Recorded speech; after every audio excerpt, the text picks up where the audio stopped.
में एक ऐसा जिम मिला जो लोगों को बहुत ही अलग ढंग से ट्रेन करता है। उस दिन को याद करो जब तुमने जीने की इच्छा छोड़ दी थी। Bo Jones, Shelby Estocado, Brandi Fields, नेपली मेंडोजा। Ryan chain.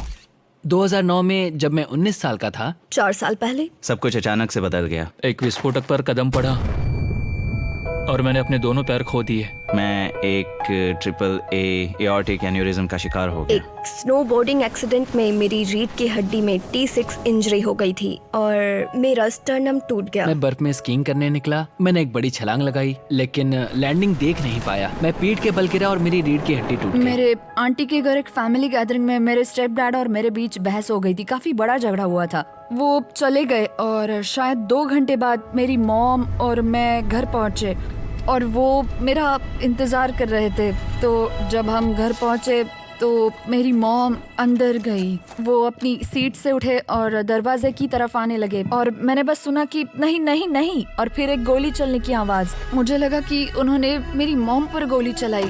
जैसे ही मैंने दरवाजा खोला उन्होंने बिना किसी हिचकिचाहट के मुझ पर 3 बार गोली चलाई। गोली लगते ही मैं पैरालाइज हो गई और उसके बाद का मुझे कुछ याद नहीं। मैं सिर्फ उस विनाशकारी भावना की कल्पना कर सकता हूँ जब उन्हें एहसास हुआ होगा कि इसका उनकी जिंदगियों पर कितना बड़ा असर पड़ेगा। मैं जिस मानसिकता में था ये बहुत ही मुश्किल है। ये बहुत ही मुश्किल था। एक 20 साल के आर्मी सोल्जर होने से सीधे एक ऐसी स्थिति में होना जहाँ मैं खुद को खाना भी नहीं खिला सकता। मेरा माइंडसेट बहुत नेगेटिव था। मुझे नफरत हो गई थी अपनी हालत से, जैसा मैं दिखता था उससे। मैं रो रहा था और उस दर्द से जूझ रहा था जिसे उस दुर्घटना की वजह से मुझे झेलना पड़ा। मैं खुद से ये पूछ रहा था कि क्या मैं ये जिंदगी जीना चाहता हूँ?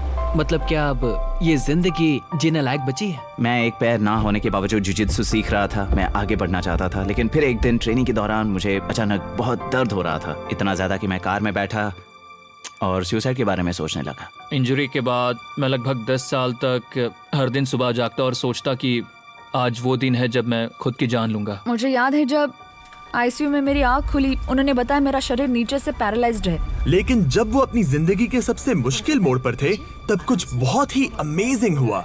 उन्होंने हार ना मानने का फैसला लिया, बल्कि उन्होंने खुद से कहा कि वो और ज्यादा जोश के साथ इन चुनौतियों का सामना करेंगे और जीतेंगे। मैंने तुरंत उनसे कहा कि मैं चलूंगी और 6 दिन बाद मैंने अपने दाहिने पैर के अंगूठे को हिलाना शुरू कर दिया। और मुझे याद है मैंने 11 जुलाई को अपना पहला कदम उठाया था। मुझे सहारे की जरूरत पड़ी, लेकिन वो मेरे पहले कदम थे। अगर मैं वक्त में पीछे जाकर अपने आप को ये बताता कि मैं ठीक हो जाऊंगा तो मुझे खुद पर यकीन नहीं होता, और खासकर इस बात पर कि मैं एक दिन प्लेन उड़ा सकूंगा और अपने सबसे अच्छे दोस्त के साथ एक कंपनी शुरू करके अपने मॉम डैड को प्राउड फील कराऊंगा। मैंने अपने आसपास ऐसे लोगों को रखना शुरू किया जो मुझ में वो देखते थे जो मैं खुद अपने आप में नहीं देख सका। मैं कभी इतना निराश, इतना बेबस और इतना कमजोर नहीं महसूस करना चाहता। मुझे खुद पर तरस खाना बंद करना पड़ा। हम बात करते थे कि हम क्या कर सकते हैं और क्या नहीं कर सकते। मेरा मानना है कि दुनिया में कुछ भी नामुमकिन नहीं है, बस उसे करने का जज्बा होना चाहिए। इन सभी एथलीट्स की मानसिकता में परिवर्तन का कारण है ATF नाम का एक जिम। 10 साल पहले ATF जिम को शुरू किया था डेविड वोबोरा ने, एक फॉर्मर NFL प्लेयर जिसके साथ कुछ ऐसा हुआ जिसके बाद उसकी पूरी जिंदगी बदल गई। काश मैं ऐसा कह सकता कि ये एक बहुत बड़ा बिजनेस प्लान था, लेकिन ऐसा नहीं है। जब उसने पहली बार ये काम शुरू किया तब वो ट्रेविस मिल्स से मिला, एक एम्प्यूटी जिसने जंग में अपने दोनों हाथ और पैर गंवा दिए थे। मैं बिना किसी हिचकिचाहट के सीधे उसके पास गया, उससे नजरें मिलाई और पूछा कि एक हाथ से कितना बेंच प्रेस कर सकते हो? और वो बोला कि तुमने अभी मुझसे क्या कहा? वो हंसा और फिर बोला कि आज तक किसी ने मेरे सामने मुझसे ये सवाल नहीं किया। मैंने उससे शुरुआत की और फिर हमारे साथ एक और वेटरन जुड़ा और फिर 10 और फिर 20 और फिर मैंने खुद से ये कहा कि अब हमें नहीं रुकना चाहिए। लेकिन डेविड ने इस फील्ड में आगे बढ़ने के लिए एक प्रॉमिसिंग NFL करियर को कैसे छोड़ा? वेल, इसका जवाब अतीत में छुपा है। 16 साल पहले डेविड वोबोरा को NFL में शामिल किया गया और शुरुआत से ही उसे एक रूथलेस ग्लैडिएटर के रूप में जाना जाने लगा। लेकिन जो एक शानदार करियर की शुरुआत लग रही थी, उस सब पर पानी फिर गया।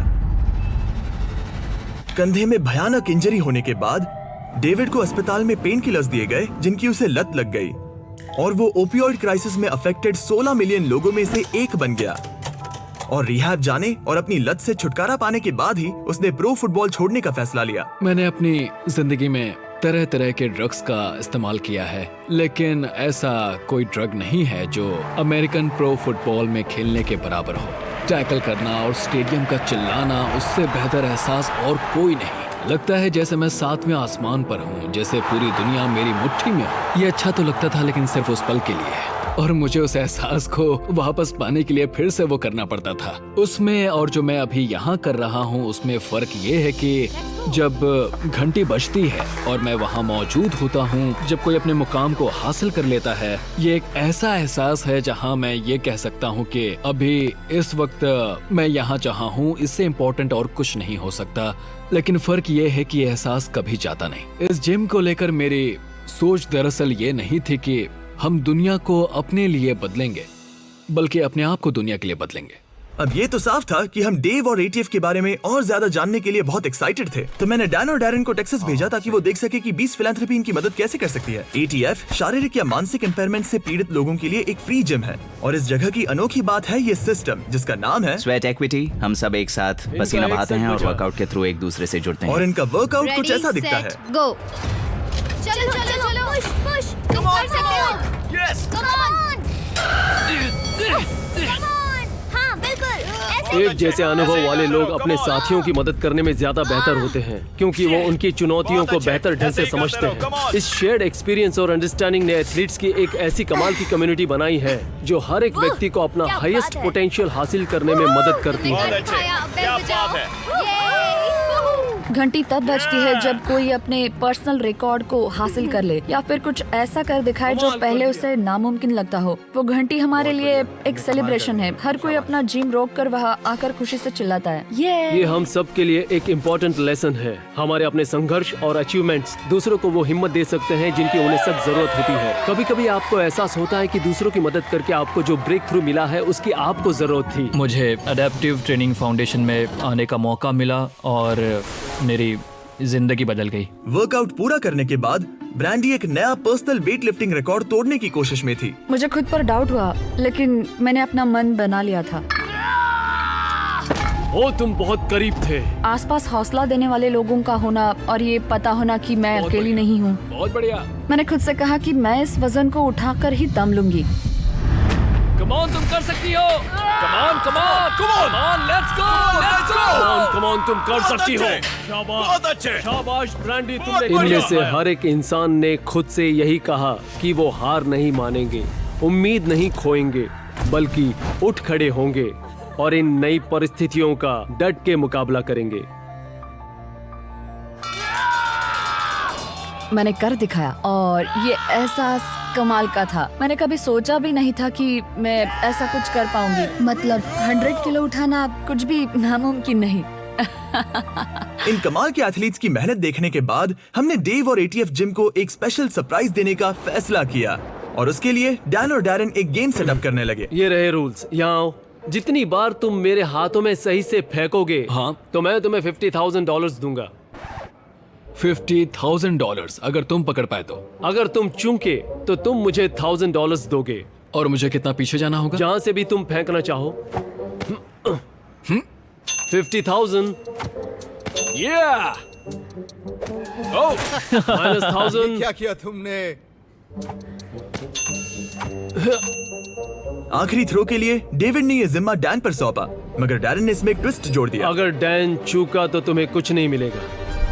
क्या डैन ये प्रेशर संभाल पाएगा? अब सब उसके कंधों पर है।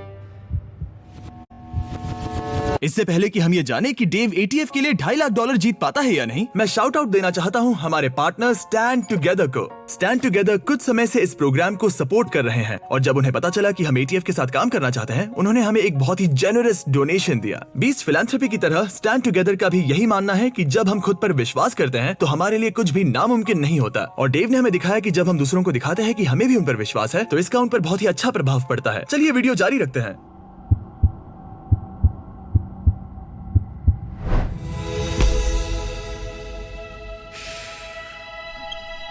तुम्हें इतने मिलेंगे। क्या तुम सीरियस हो? हाँ बिल्कुल, मैं तुम्हारे लिए इस राउंड ऑफ कर दूंगा। Love you brother.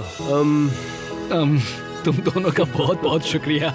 एक कहावत है कि कैरेक्टर स्टील की तरह होता है और उसे आग में तपाकर तैयार किया जाता है। यहाँ पर हमने कई ऐसे लोगों से बात की जिनका कहना था कि वो वक्त में पीछे जाकर अपने साथ हुए हादसे को होने से नहीं रोकेंगे, और ये एक बहुत बड़ी बात है। ये मेरे कानों पर पड़ी सबसे इंस्पायरिंग बातों में से एक है, और मैंने जितनी बार ये सुना उतनी बार मेरे रोंगटे खड़े हो गए। दुनिया में जो भी होता है उसके पीछे एक वजह होती है। अगर मैंने उस बम पर पैर नहीं रखा होता तो मैं ये कभी नहीं जान पाता कि मैं किस मिट्टी का बना हूँ, और ये भी नहीं कि मैं इस दुनिया पर एक पॉजिटिव इन्फ्लुएंस कैसे बना सकता हूँ। अपनी इंजरी से उबरने और आज मैं जहाँ खड़ा हूँ और दुनिया को देखने का जो नजरिया रखता हूँ, उसके बाद मुझे लगता है कि मैं पहले से कहीं ज्यादा स्ट्रॉन्ग हूँ। इन ट्रॉमास के बाद ही उन्हें जीवन की सबसे बड़ी चुनौतियों का सामना करने और कभी हार न मानने की अपनी अंदरूनी शक्ति का पता चला। ये हम सब के लिए एक सीख है। हमें इन लोगों से चुनौतियों का सामना करने और कभी न हार मानने की हिम्मत लेनी चाहिए। हार मत मानिए और आप खुद ही अपनी अंदरूनी शक्ति को देखकर हैरान हो जाएंगे। डेव $20 मिलियन का एक ऐसा सेंटर खोलना चाहता है जहां वो ऐसे और एथलीट्स को ट्रेन कर सके और उनकी मदद कर सके, और साथ ही वो चाहता है कि वो ऐसे और एडेप्टिव एथलीट्स कोचेस तैयार करे जो इस प्रोग्राम को अपनी कम्युनिटीज तक ले जाए। इस सोच को हकीकत में बदलने के लिए डोनेट बटन दबाएं और डिस्क्रिप्शन में दिए गए लिंक पर क्लिक करें।